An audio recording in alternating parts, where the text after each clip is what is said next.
తాకట్లో ఉన్న మీ బంగారం ఈ రోజు ఎంత ధర చేస్తుందో కొమ్మూరి గోల్డ్ వాళ్ళకి కాల్ చేసి ఫ్రీ గోల్డ్ కాస్ట్ చెక్ చేసి చెప్తారు. ఇప్పుడు మీరు చెప్పిన దాన్ని బట్టి చూస్తుంటే ఇప్పుడు అడ్వాంటేజ్ తీసుకొని రాజకీయాలలో ఇబ్బంది పెట్టే వాళ్ళు ఎక్కువ ఉంటారు.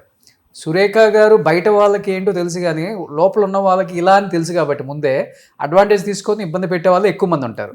ఈ మధ్య కాలంలో కొన్ని జరిగినవి కూడా మనం చూసాం. ఆ టైంలో పెయిన్ఫుల్గా అనిపిస్తుంటుందా, లేకపోతే ఢీ కొట్టే శక్తి ఉన్నా కానీ ఎందుకులే అని సైలెంట్ అవుతారా, లేకపోతే వెనక నుంచి గోతులు తెలిసే వాళ్ళు ఎక్కువ ఉంటారు కదా రాజకీయాల్లో? ఒకప్పుడు నేను ఏదైనా కూడా ఓపెన్గా ఎదుర్కొనేదాన్ని.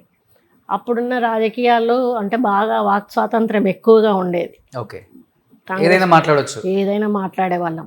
ఇప్పుడు మనకు ఉన్న అంటే హైకమాండ్ నుంచి ఉన్న ఆదేశాలు ఏంటి అంటే ఏదున్నా 4 గోడల మధ్యలో మాట్లాడాలి, నలుగురిలో మాట్లాడొద్దు అనేది స్ట్రిక్ట్ ఇన్స్ట్రక్షన్స్ ఉన్నాయి. ఓకే, ఏదన్నా ఉంటే ఎవరితోటైనా చెప్పుకోవాలనుకుంటే చెప్పుకుంటాం, అంతేగాని బయట మీడియా పరంగా బయటపడాలనేది మానేసాము. ఓకే, ఎందుకు అనంటే హైకమాండ్కు రెస్పెక్ట్ ఇవ్వాలి, ఇంటర్నల్గానే ప్రాబ్లమ్స్ సాల్వ్ చేసుకోవాలి. పిసిసి ప్రెసిడెంట్ ఉన్నారు, సీఎం గారు ఉన్నారు, ఇన్ఛార్జ్ మినిస్టర్ ఉన్నారు. ఏదన్నా ఉంటే వాళ్ళ ద్వారానే మాట్లాడడం జరుగుతుంది. పెయిన్ అనిపిస్తుంది, బాధ అనిపిస్తుంది. ఎందుకంటే మేము చాలా కష్టపడ్డాము ఒక ఈ రేంజ్కి రావడానికి. మీకు తెలుసు, జగన్మోహన్ రెడ్డి చేయబట్టి మేము సామాన్య కార్యకర్త స్థాయికి వెళ్ళిపోయాము. మళ్ళీ ఆ స్థాయి నుంచి మళ్ళీ 15 సంవత్సరాలకు మళ్ళీ సేమ్ స్థాయికి వచ్చాము. అంటే మళ్ళీ అంటే ఆయన వల్లనే కదా మినిస్టర్ పోయింది, ఎమ్మెల్సీ పోయింది, మమ్మల్ని ఆయన వెనకాలనే తిరుగుతున్నాం. అప్పుడే మనకు తెలంగాణ ఉద్యమం వచ్చింది. ఆయన జైల్లో ఉన్నాడు, తనకి ఎమ్మెల్సీ ఇస్తాను ఇవ్వలేదు. నేను ఎమ్మెల్యే పోటీ చేసి ఓడిపోయాను, అప్పుడు ఎమ్మెల్సీ అన్న ఇస్తారనుకుంటే ఇవ్వలేదు. తర్వాత ఈ ఉద్యమం వచ్చే వరకు వాళ్ళ పార్టీ నుంచి వాళ్ళ ఒపీనియన్ ప్రజలకు అవసరం. అప్పుడు అడిగినప్పుడు మేము కొంతమంది రాజ్ ఠాకూర్, మేము కేకే మహేందర్ రెడ్డి, కొంతమంది ఒక 10 మంది వరకు ఉండేవాళ్ళము.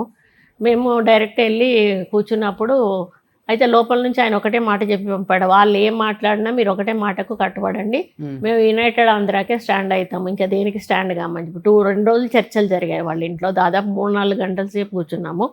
మేము ఒకటే అన్నాము, మేము దానికి తెలంగాణకు సపోర్ట్ అని మీరు చెప్పకండి, అట్లీస్ట్ కేంద్రం ఏదైనా నిర్ణయం తీసుకుంటే మేము అడ్డు చెప్పమని అట్లా చెప్పితే సరిపోతుంది, మాకు మేము కంటిన్యూ అవుతాము అని చెప్పేసి. కానీ లేదు ససేమిరా మేము లేదు చెప్పేది లేదు, మేము సమైక్యాంధ్ర నినాదమే తీసుకుంటాము అని అన్నారు. అది అందుకు మాకు కూడా హ్యాపీ అనిపించింది. ఎందుకు అంటే ఏ కారణం లేకుండా పార్టీలోంచి బయటికి రావడం కూడా పద్ధతి కాదు. ఒకవేళ ఆయన ఆ నినాదం తీసుకున్నా అందులోనే ఉండాల్సి వచ్చి ఇంకా అసలు మా మొత్తానికే మా రాజకీయ చేశారు. అవును, కానీ ఇక బయటకు వచ్చేసినాము ఆ రీజన్ తోటే. మరి ఒక పక్క ఉద్యమం నడిచినప్పుడు ఒక తెలంగాణ సంబంధించిన బిడ్డలమై ఉండి మేము సమైక్యాంధ్ర అని ఆయన అంత ఖచ్చితంగా చెప్పినప్పుడు ఆయన వెనకాల నడవడం అనేది పద్ధతి కాదు. మా తెలంగాణ ప్రజల మనోభావాలను అర్థం చేసుకొని వాళ్ళకు తోడుగా ఉండడానికి మేము రాజీనామా చేసి రావడం జరిగిందని చెప్పి అప్పటి నుంచి మేము వచ్చేసినాం. కానీ సురేఖ గారు, ఇప్పుడు అసలు మనం ప్రేమించే వ్యక్తే చనిపోయారు. రాజకీయాలలో ఎలా ఉంటుంది అంటే పదవిని మించిన గొప్ప అవకాశం ఇంకేది ఉండదు. అలాంటిది మీరు ఉమెన్ అండ్ చైల్డ్ వెల్ఫేర్ అనుకుంటా అప్పుడు మినిస్టర్ రాజశేఖర రెడ్డి గారి గవర్నమెంట్లో. రాజశేఖర రెడ్డి గారే వెళ్ళిపోయారు కదా, జగన్ కోసం మనం ఎందుకు రావాలి, మనం ఇంకా 3 సంవత్సరాలు గవర్నమెంట్ ఉంది, అవసరమా మనకి అని కొంచెం కూడా అనిపించలేదు. ఎందుకంటే అన్న అంటే అంత అభిమానం, అన్న ఫ్యామిలీ అంటే అంత అభిమానం. కానీ ఎప్పుడు కూడా మాకు జగన్మోహన్ రెడ్డితో మేము కోఆర్డినేట్ అవ్వలేదు. ఆయన వ్యక్తిత్వం కానీ, ఆయనతో మాట్లాడడం కానీ, ఆయన్ని కలవడం కానీ ఎప్పుడు చేయలేదు. చేసుంటే బహుశా ఆయన మెంటాలిటీ స్టడీ చేసేవాళ్ళే. మేము ఎంతసేపు కూడా రాజశేఖర రెడ్డి గారు తనయుడు కాబట్టి అతనిలాగానే సైకాలజీ ఉంటుంది అని చెప్పేసి అనుకున్నాము.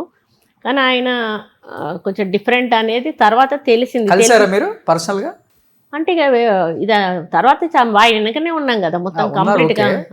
ఆయన ఇదే ఎప్పుడు తెలిసింది మీకు అసలుకి? ఏదో ఒకటి మీరు అడిగినప్పుడే కదా ఓపెన్ అయ్యేది కూడా. అవునవును, అదే మేము వెళ్ళడము కలవడం చేసినాకనే మాట్లాడుకుంటా ఉండేవాళ్ళము.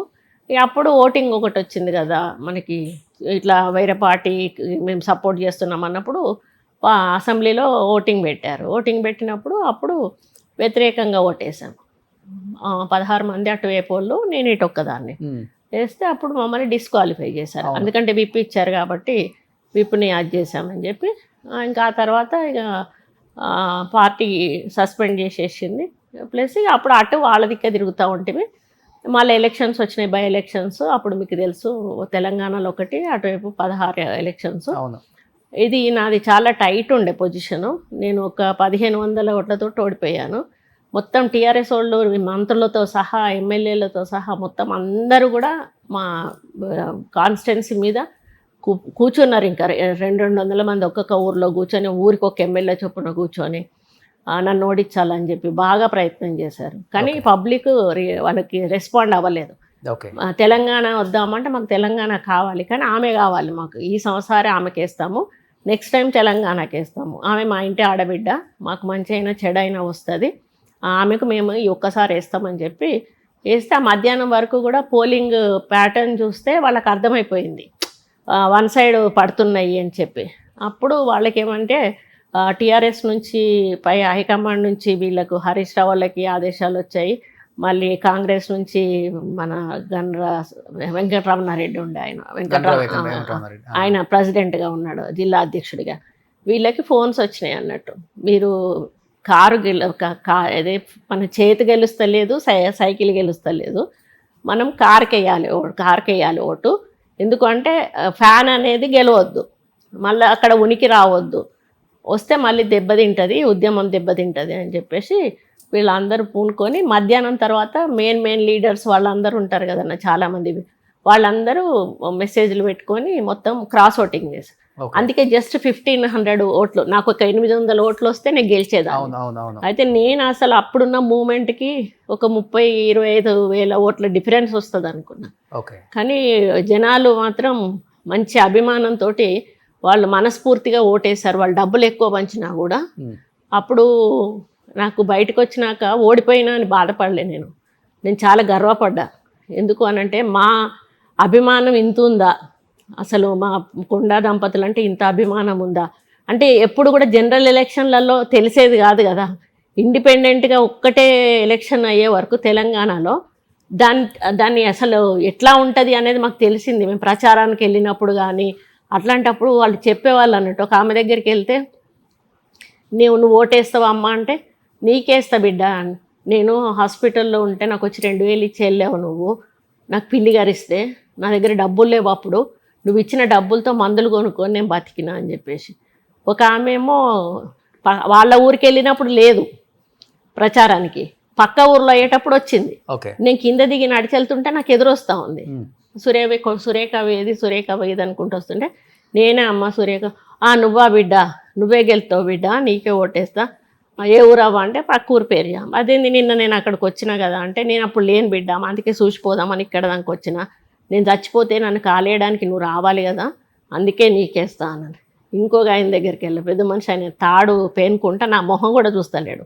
తాత నీ ఓటు ఎవరికి అని అన్నా. ఇంకెవరికి, కొండ సురేఖకి వేస్తా అన్నాడు. అంటే కొండ సురేఖ గుర్తు మారింది కదా తాత అన్న. కొండ సురేఖ ఏ గుర్తుకు నిలబడితే నేను ఆ గుర్తుకు వేస్తా అన్నాడు. అప్పుడు నేనే తాత కొండ సురేఖనంటే, నువ్వా బిడ్డ గెలుతావు పో, నీకు ఏ రంది లేదు, మేము ఉన్నాం, మేము వేస్తాం.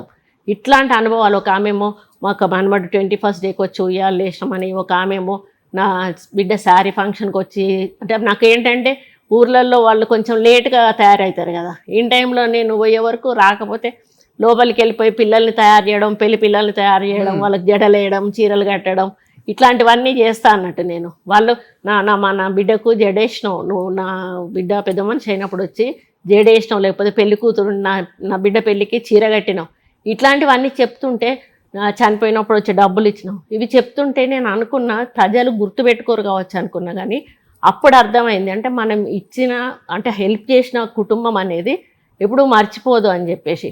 అట్లా నాకు చాలా ఎక్స్పీరియన్స్ అయింది. అంతకుముందు మా ఆయన డబ్బులు ఇవ్వమంటే ఈయనేంటి ఊరికే పంచమంటున్నాడు అనుకునేది. అప్పటి నుంచి మా ఆయన 1000 ఇవ్వమంటే 2000 ఇవ్వడం అలవాటు చేసుకున్నాను. అంటే దాని ఎఫెక్ట్ అనేది ప్రజల్లో ఉంటుంది, వాళ్ళు మర్చిపోలేరు అని చెప్పేసి.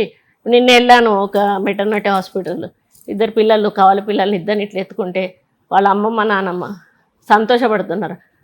నా మన్మరాళ్ళు ఎంత అదృష్టవంతులు, మా మేడం చేతిలోకి పోయారు, మా మేడం ఎత్తుకుంది అని చెప్పి. అంటే చాలా అభిమానం ఉంటుంది మహిళలలో, ఇంకెక్కువగా ఉంటుంది నా మీద అభిమానం. ఎందుకంటే వాళ్ళతో చాలా ఫ్రెండ్లీగా మూవ్ అవుతాను. ఇంకా ఓల్డ్ ఏజ్ పీపుల్ అయితే చాలా, అంటే ఇక పోగానే హత్తుకుంటారు. వాళ్ళ బలం మన దగ్గర ఉండదు, విడిపించుకుందామన్నా విడిపించుకోలేము, అంత గట్టిగా హగ్ చేసుకుంటారు. వాళ్ళు. కానీ కొండ సురేఖ గారు ఇప్పుడు రాజశేఖర రెడ్డి గారి గవర్నమెంట్లో ఇదే కాంగ్రెస్ గవర్నమెంట్లో మంత్రిగా ఉన్నారు. ఇప్పుడు రేవంత్ రెడ్డి గారు ముఖ్యమంత్రిగా ఇదే కాంగ్రెస్ గవర్నమెంట్లో మంత్రిగా ఉన్నారు. ఏది హ్యాపీనెస్? ఒక కుటుంబం, నా వాళ్ళు, ముఖ్యమంత్రి కూడా నా అన్నలాగా అనిపించిన పర్సన్ అంటే ఎవరని చెప్తారు? అంటే ఇద్దరికి ఏం డిఫరెన్స్ చెప్తారు అసలు మీరు? అంటే రాజశేఖర్ అన్న మెంటాలిటీ వేరు. రాజశేఖర్ అన్న అంటే ఆయన ఓపెన్ హార్టెడ్, బాగా ఎక్స్పీరియన్స్డ్, ప్లస్ మా కుటుంబంతో ఎక్కువ అనుబంధం ఉన్నటువంటి వ్యక్తి. ఆయన దగ్గర మాకు కొంచెం స్వాతంత్రం ఎక్కువగా ఉండేది, ఎందుకంటే మొదటి నుంచి ఉన్నాం కాబట్టి. కొంచెం రేవంత్ అన్న అంటే అంత స్వాతంత్రం ఉండదు, కానీ అడుగుతాము, మేము ఏమైనా అడుగుతాం. కానీ రాజశేఖర్ అన్న అడిగినంత స్వతంత్రంగా రేవంత్ అన్నను అడగడం కొంచెం అది ఇబ్బందే మనకు. కానీ తప్పదు, మనమే ఎన్నుకున్నాము, మన పార్టీని గెలిపించాడు.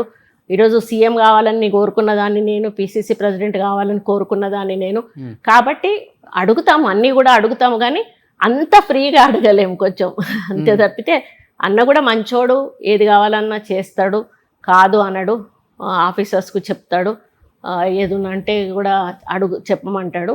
అట్లేం లేదు, కానీ అట్లా సైకలాజికల్ అంతే, కానీ మాకేం డిఫరెన్స్ అయితే ఏమనిపించదు. Okay okay. సుమన్ టీవీలో మీ పర్సనల్ అండ్ బిజినెస్ ప్రమోషన్స్ కోసం కింది నెంబర్కి కాంటాక్ట్ చేయండి.